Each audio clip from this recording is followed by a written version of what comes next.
He thought parading his pregnant mistress at the gala was a power move, but he didn't realize I was already working with the Internal Security Service to hand him an enormous term for his organized scheme.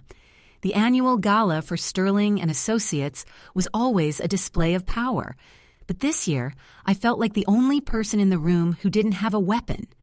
For 12 years, I had been the perfect wife to David Miller. I had supported him when he was a junior analyst. I'd looked the other way during his late-night meetings, and I had even helped him manage the delicate, complex finances of his private firm. But tonight was different. Tonight, the air in the ballroom felt thin, charged with a tension that usually preceded a devastating storm. David hadn't come home to get ready with me. He'd sent a text, short, clinical, and dismissive. "Meet me at the venue. Don't be late. This is the biggest night of my career. Don't embarrass me."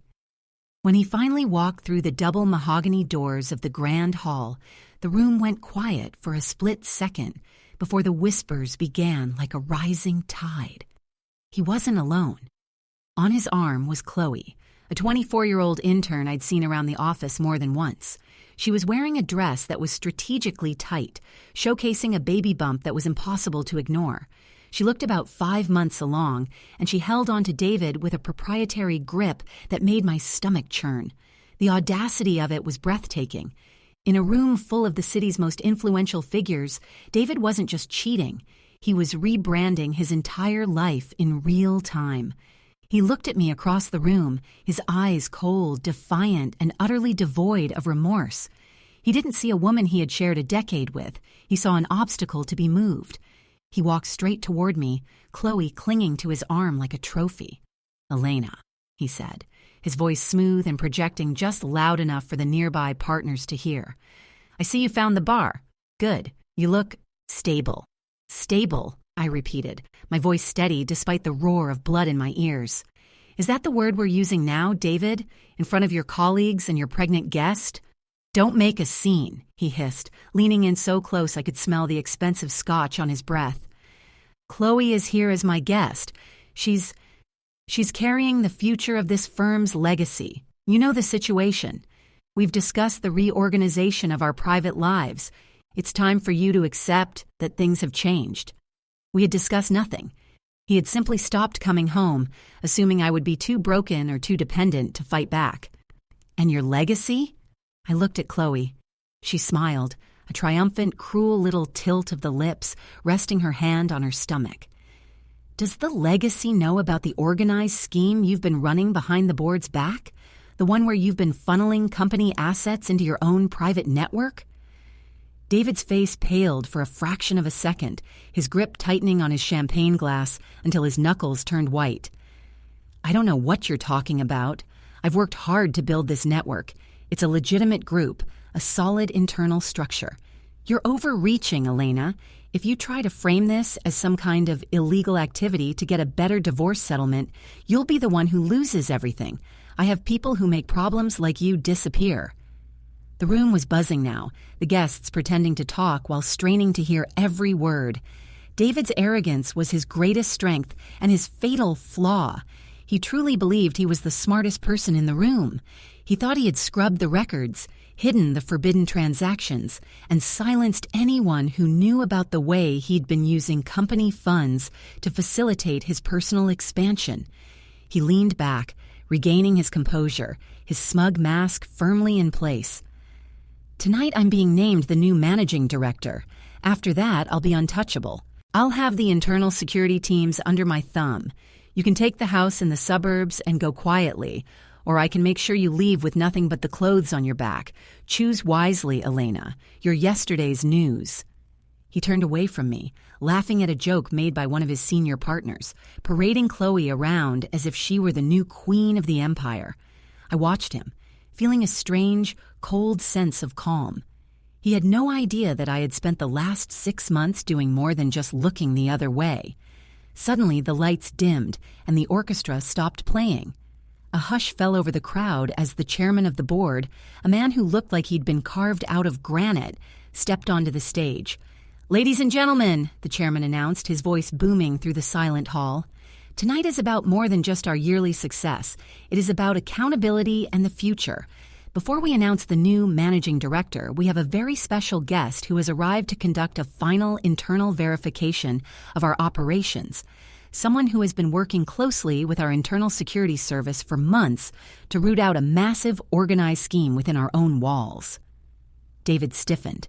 He looked toward the entrance, expecting perhaps a lawyer or a mid-level auditor. He adjusted his tie, a smug grin returning to his face. He thought he could buy anyone or intimidate them into silence.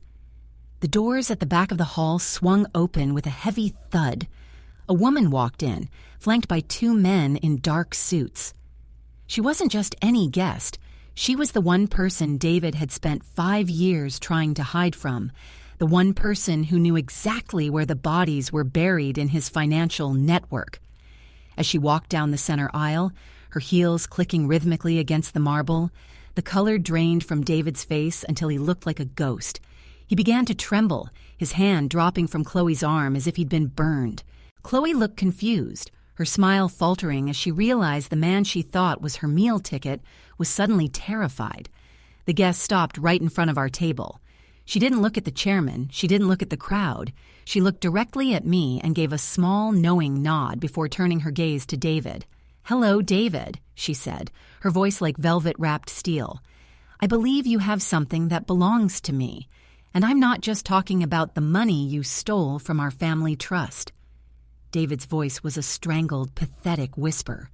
You were supposed to be serving a sentence for that heavy charge. You were supposed to be out of the picture for decades." The woman stepped closer, the light catching the sharp edges of her expression. "A heavy charge that you fabricated to get me out of the way, David? No. The Internal Security Service found the truth, and they found your records." David looked at her, then back at me, his eyes wide with a terror I hadn't seen in 12 years. He finally realized who had been feeding the Internal Security Service the evidence for the last 6 months. "Elena," he stammered, his voice breaking.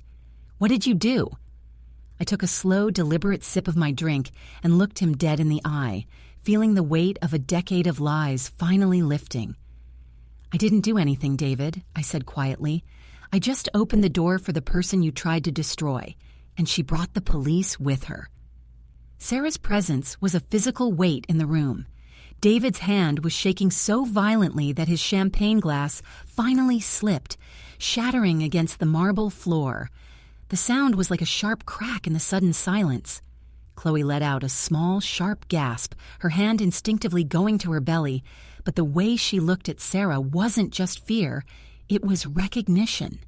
"Sarah," David choked out, his voice thin and reedy, "you're supposed to be in a high-security facility. You were convicted of a heavy charge. You were trying to break the law to ruin this company's reputation." "I was convicted because you planted the evidence, brother," Sarah said, stepping directly into his personal space. She didn't look like a woman who had just spent years fighting an attempt to break her life with a criminal record. She looked like an avenging angel.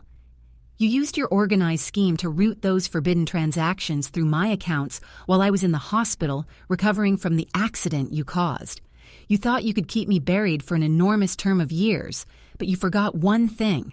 I was the one who built the original encryption for this firm. I knew how to leave a digital trail that even you couldn't erase."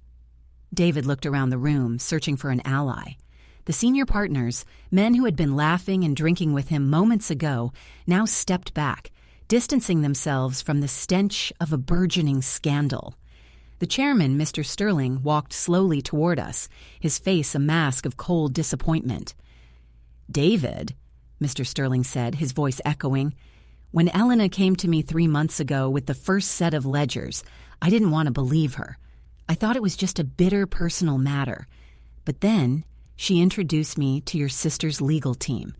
She showed me the organized scheme you've been running, using our logistics wing to transport packages with forbidden substances that would have seen this entire firm dismantled if the Internal Security Service had found them first." I stepped forward then, pulling a thin, leather-bound folder from my clutch. "I didn't just find the money, David. I found the contracts. I found the offshore accounts you opened in Chloe's name. You weren't just cheating on me, you were using her as a legal shield. If the Internal Security Service had raided us a month ago, she would have been the one facing an enormous term, not you. You were setting up the mother of your child to take the fall for your organized scheme. Chloe's eyes went wide. She looked at David, then at the folder in my hand, her face draining of color. What? David, you said those accounts were for our future.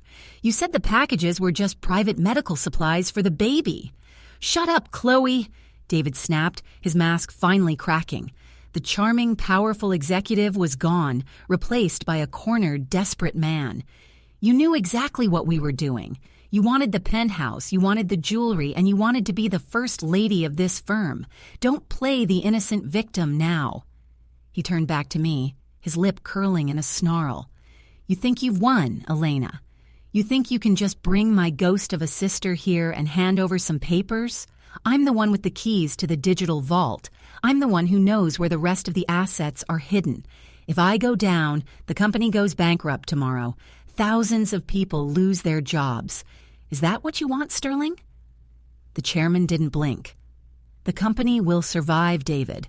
We've already secured the backup servers. The Internal Security Service has been monitoring your every move for weeks. They're waiting in the lobby. David's eyes darted toward the side exit, but two men in dark suits were already standing there, blocking his path. He was trapped. He looked at Sarah, then at me, and then he did something I didn't expect. He started to laugh. It was a low, chilling sound that made the hair on my neck stand up. You're all so self-righteous, David said, smoothing his jacket with a sudden, terrifying calm. He looked at me with a predatory clarity. You think you're the hero of this story, Elena? You think you're the one who uncovered the organized scheme? You forgot the most important rule of our marriage. He reached into his inner pocket and pulled out a single, folded piece of paper. He didn't hand it to the chairman. He held it up for me to see. It was a signature page, the final authorization for the transport of those forbidden substances, the document that linked the firm to the criminals involved. I didn't sign this, Elena, he whispered, a cruel smile spreading across his face. You did. Remember that standard insurance update I asked you to sign last Tuesday while you were distracted? This isn't just my downfall, darling. It's our joint venture. And if the Internal Security Service is waiting outside, they're waiting for both of us. My heart stopped. I remembered the paper. I remembered him leaning over my shoulder, kissing my temple, telling me it was just a formality for our retirement fund. The room began to spin as I realized that in his final move to protect his organized scheme, he had turned his own wife into his primary accomplice. Just as I opened my mouth to speak, a loud crashing sound came from the front of the building. But it wasn't the Internal Security Service. A man I'd never seen before, dressed in a simple delivery uniform but with the cold, dead eyes of a professional radical, walked calmly into the center of the ballroom. He ignored the guards and handed Chloe a small black box. Chloe took it, her face going pale, and she looked at David with a terror that surpassed anything I'd seen tonight. "David," she whispered, her voice trembling, the group. They said if the deal didn't go through by midnight, they'd send a reminder." She opened the box, and a soft, rhythmic ticking sound began to fill the silent room. The ticking sound from the box seemed to amplify in the silence, a rhythmic death knell for David's carefully constructed empire. Chloe's hands were shaking so violently that she dropped the box. It hit the marble with a heavy thud, the lid popping open to reveal not a device of destruction, but a high-end satellite phone and a small, glowing transmitter. A voice crackled from the speaker, distorted, cold, and echoing through the ballroom. "The window is closing, David. The delivery was intercepted. We know about the internal check. You have 10 minutes to clear the route, or we release the logs to the authorities ourselves. No one goes down alone." The radicals, the dangerous group David had been laundering money for, were cutting their losses. They didn't care about his promotion or his pregnant mistress. They only cared that their organized scheme was being exposed by the Internal Security Service, and they were ready to burn him to the ground to save themselves. David looked at the phone as if it were a venomous snake. He turned to the chairman, his eyes wild.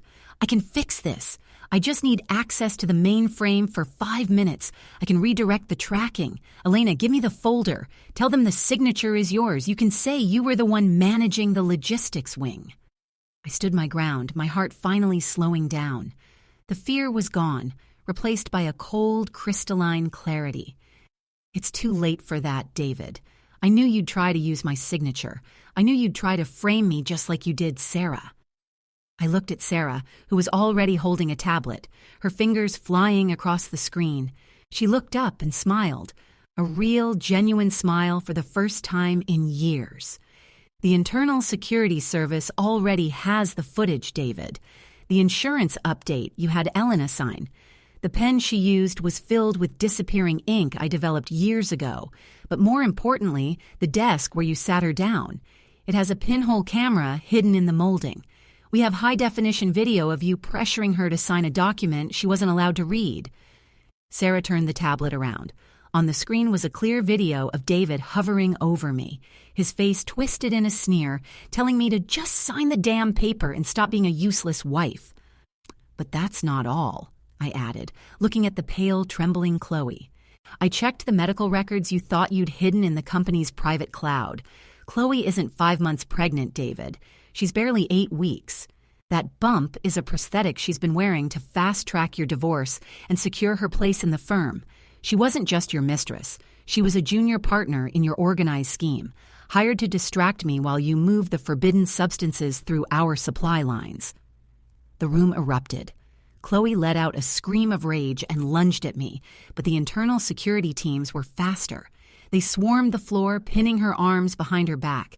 As they moved, the prosthetic slipped, revealing exactly what I'd suspected, a lie built on top of a lie. David collapsed into a chair, his face buried in his hands. The radicals on the phone were still shouting, their voices a desperate buzz of threats, but they were being ignored. The Internal Security Service moved in on David, their lead officer stepping forward with a stack of warrants.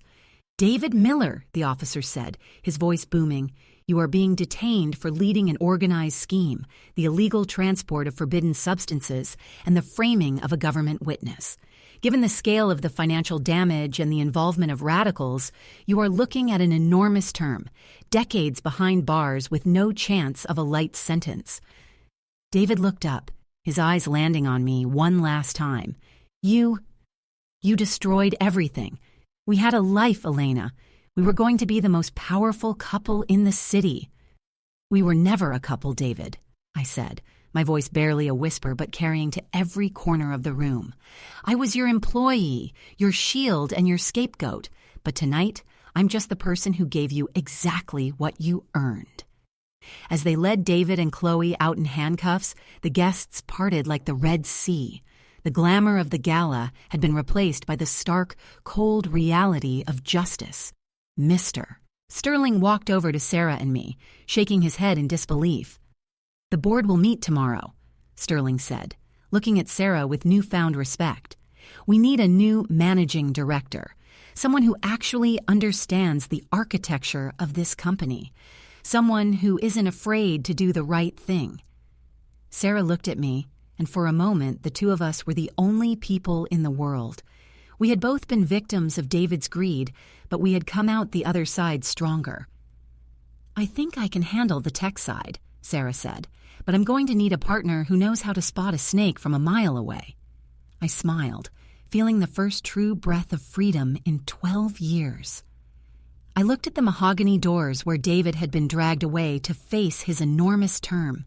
The organized scheme was dismantled, the truth was out, and for the first time in my life, I wasn't just a wife. I was the architect of my own future. I walked out of the ballroom, leaving the broken glass and the shattered lies behind me. The night air was cool, and for the first time, it didn't feel like a storm was coming. It felt like the dawn,